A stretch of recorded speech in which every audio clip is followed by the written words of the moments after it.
नमस्कार, मैं हूं आपका दोस्त विजय विद्रोही। आप मुझसे जुड़ चुके हैं, इसके लिए आप सबका तहे दिल से शुक्रिया। अगले 8-10 मिनट आपसे जुड़े रहने की कोशिश करूंगा। तो अमेरिका के राष्ट्रपति ट्रंप ने कहा है कि ये शतरंज का खेल है, गेम ऑफ चेस है, इसे समझना आसान नहीं है और ईरान की जनता का आईक्यू लेवल बड़ा अच्छा है। इसको दूसरे शब्दों में कहा जाए तो वो ट्रंप मान रहे हैं कि ये जो युद्ध है, जंग है, ये शतरंज की एक बिसात है जिसमें शय और मात का खेल चल रहा है और ईरान के खिलाड़ी शातिर निकले हैं और वो ट्रंप को मात देने पर तुले हुए हैं।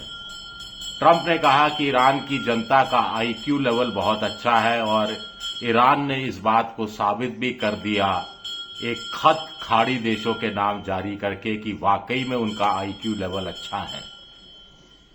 इसे हम कह सकते हैं नहले पे दहला मारना या मुस्लिम ब्रदरहुड का कार्ड खेलना। ईरान ने खाड़ी देशों को एक खत भेजा है।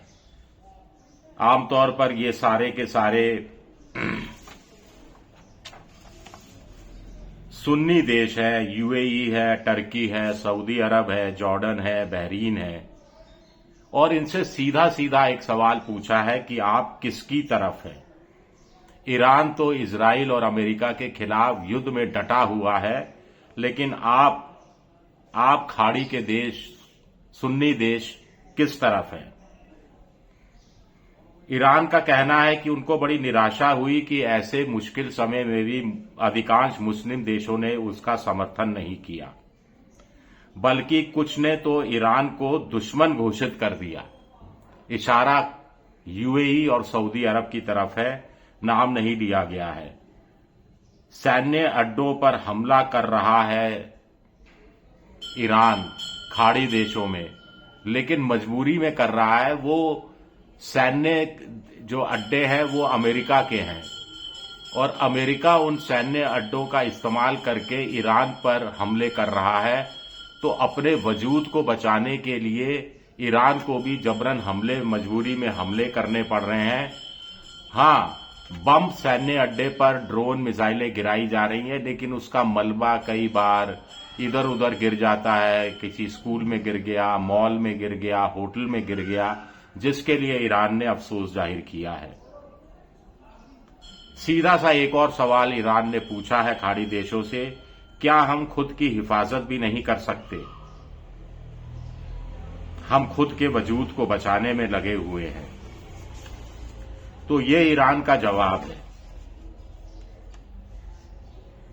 अब आईक्यू लेवल कैसे अच्छा है, इसकी एक समीक्षा कर सकते हैं हम।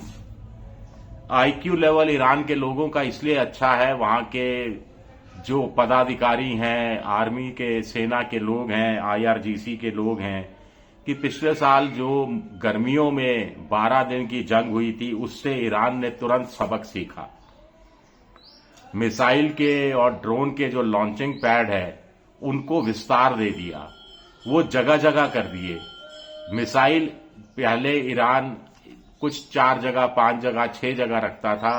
अब वहां जो 31-32 जिले हैं कुल मिलाकर ईरान में, हर जगह, हर जिले में उन्होंने मिसाइल रख दिए, सुरंगें बना दी, पहाड़ियों के नीचे गुप्त स्थान बना दिए और मिसाइल भी अपने छितरा दिए।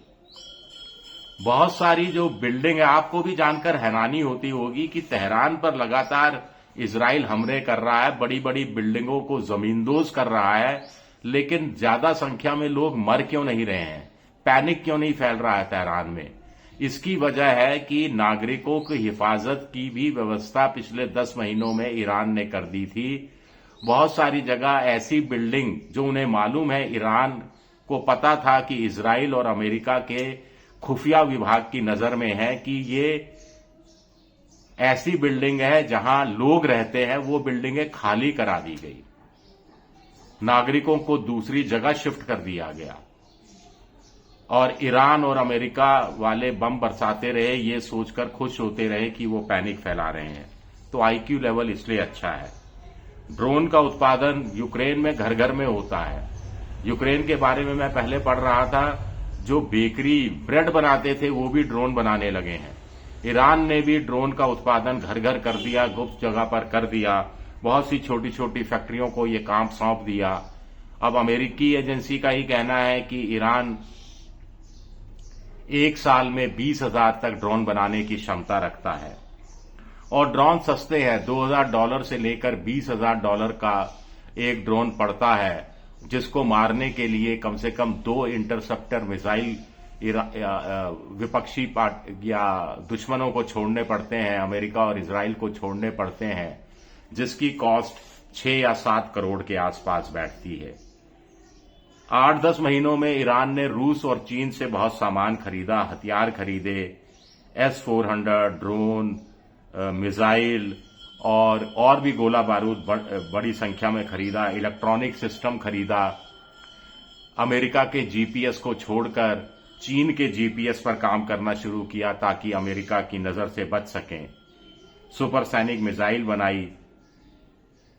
कुल मिलाकर ईरान इनका भी इस्तेमाल आईक्यू का लेवल का इस्तेमाल करते हुए बड़ी चतुराई से करता रहा।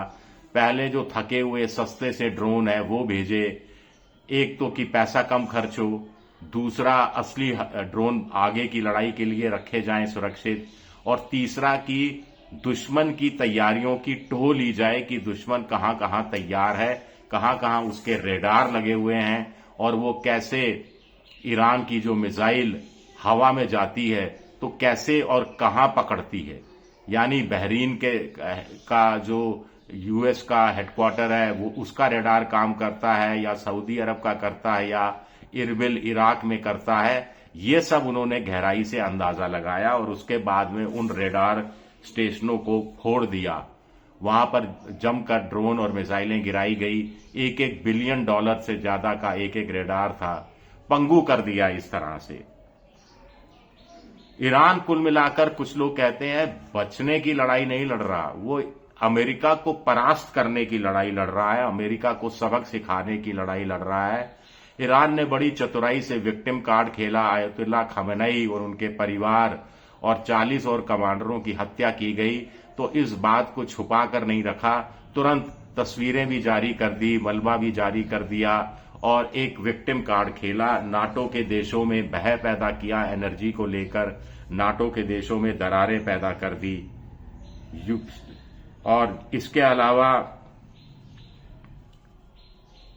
यूएस और इजराइल को एक्सपोज करने का भी काम किया। भारत के साथ ही देखिए, भारत के 2 टैंकरों को जाने दिया, कुछ और टैंकर हैं शायद वक्त आने पर जाने दिया जाए, लेकिन भारत के प्रधानमंत्री ने जब ईरान के राष्ट्रपति से बात की तो राष्ट्रपति ने बातों बातों में सुना दिया कि आप ब्रिक्स के सदारत करते हैं, उसके चेयरमैन हैं, तो उस नाते तो कम से कम अमेरिका और इजराइल के हमले की निंदा कर दीजिए।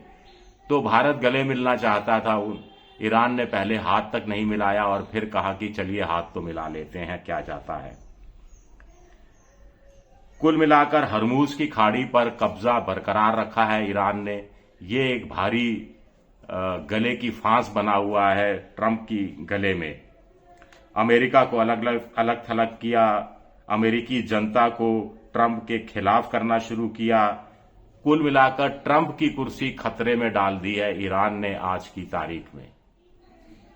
आगे जो होगा आगे आपको मैं बताता रहूंगा, अपडेट करता रहूंगा। बस आपसे ये आग्रह है कि पसंद आए तो लाइक कीजिए, सब्सक्राइब कीजिए, शेयर कीजिए। आप मेंबरशिप ड्राइव में भी जा सकते हैं। शुक्रिया, बहुत बहुत शुक्रिया।